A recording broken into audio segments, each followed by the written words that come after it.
Consider this right-angled triangle here.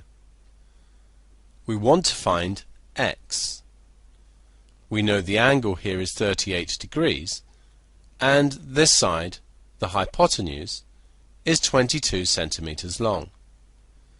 Compared to the angle, this side would be the opposite, and this one the adjacent. We write down our mnemonic. So, car, toa. Looking back at the triangle, the information we have is the angle. We know the length of the hypotenuse, and we're interested in working out the length of the opposite. So O and H means so. If you look, so has opposite O and hypotenuse H. This reminds us of the definition that the sine of the angle, which in this case is 38 degrees, is equal to the length of the opposite, which in this case is x, divided by the length of the hypotenuse, which here is 22. Multiplying both sides by 22 gives us that x is equal to 22 times the sine of 38 degrees. We now need to calculate this, and you should follow the calculation on your calculator to make sure you can get the same answer. If you don't, check the calculator mode.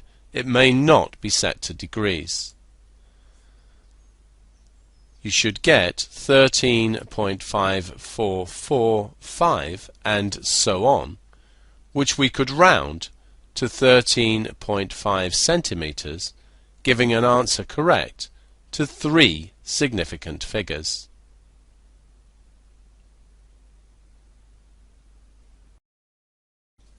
Another common approach that I've seen used with trigonometry at GCSE is to use a triangle similar to the speed distance time triangle.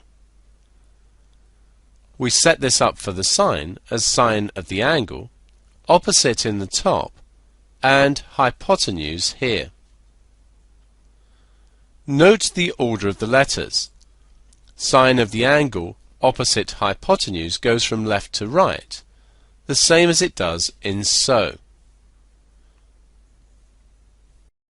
Just as when using the speed distance time triangle, what we do is decide what it is we're trying to find, in this case the opposite, and we cover that up. We then perform the calculation we're left with, in this case the hypotenuse, times the sine of the angle. The hypotenuse is 22, and the angle is 38, so we have 22 times sine 38. Note how this is the same calculation we did above, and therefore it must give the same answer.